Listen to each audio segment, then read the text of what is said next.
This case is about power. Power wielded in the wrong hands. On March 9th of 2021, the defendant, Erin Von Ehlinger, wielded that power against a 19-year-old intern and overcame her resistance. And he forced her to allow his penis inside of her mouth, and he forced his finger inside of her vagina. Now, during the course of this trial, you will learn that in February of 2021, JV was just 19 years old, and she was living out or working towards her career aspirations. And she was working as an intern at the Idaho State Capitol, helping representatives with various tasks. At that same time, the defendant was at the Capitol in his capacity as a state representative. And it's there at that Capitol where he met JV and he began to interact and seek her out. You will learn that during one of these interactions, he gave this 19-year-old intern his state representative card that had his cell phone number handwritten on the back.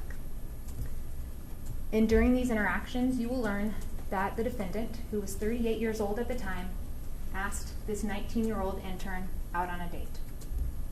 And that date was set for March 9th.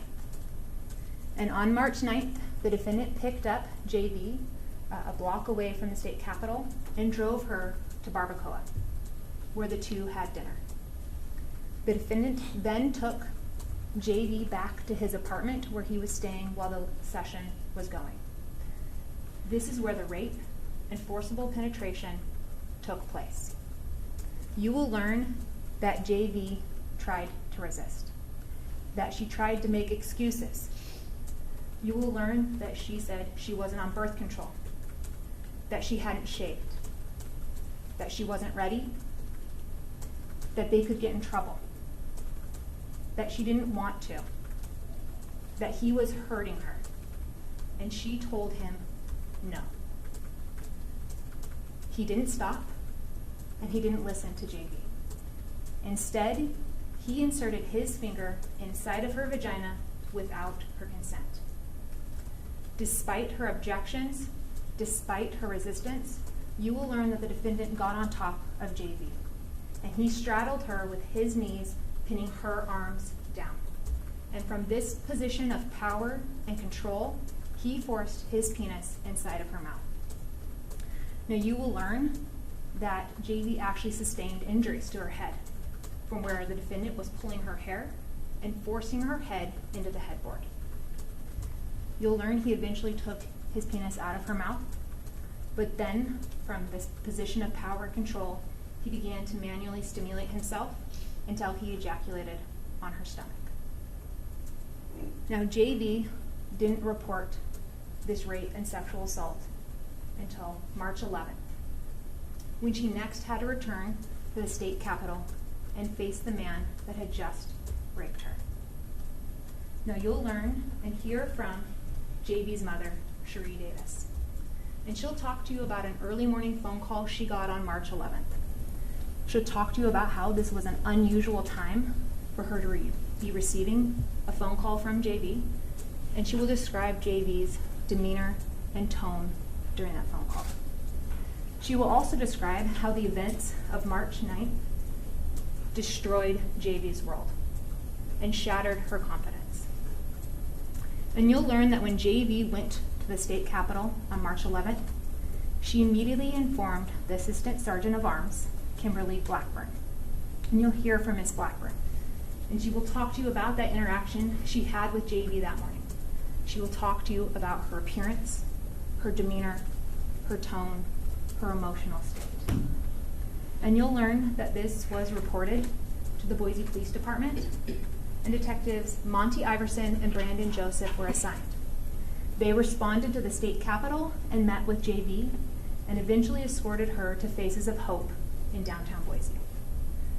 You'll learn that it was there that a sexual assault examination was done, and swabs were taken from various locations on JV's body, including her stomach, where the defendant had ejaculated.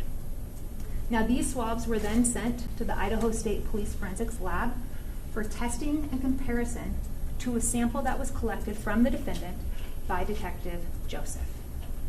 And you will learn that this sample matched that sample that was taken from JV's stomach. Now, the forensic scientist that did this comparison, Eric Seat, isn't available to testify on Wednesday due to kind of a backlog in cases due to COVID. And so the state may call him out of order to ensure that this trial proceeds in an orderly and efficient manner. I don't want that to take you guys off guard. You will also learn about the dynamics of sexual violence and rape through Dr. Laura King, who's a professor here at BSU. And she will talk to you about delayed disclosures and how they're actually quite common and they're normal and they occur in most cases. She will also discuss that there's actually 3 human responses to traumatic events: fight, flight, or freeze. She will also talk to you about how trauma and how the hormones released during a traumatic event can affect the victim. Ladies and gentlemen, over the course of this week, the state will present evidence that proves beyond a reasonable doubt that the defendant used his power, both social and physical, to overcome JV's resistance to his unwanted sexual advances. The evidence will prove that on March 9th of 2021, Aaron Von Ehlinger forced his penis inside of her mouth and that he forcibly penetrated her vagina with his finger. And for those actions, he is guilty. Guilty to both charges. And after you have heard that evidence, the state will return to you and ask that you find him guilty as charged.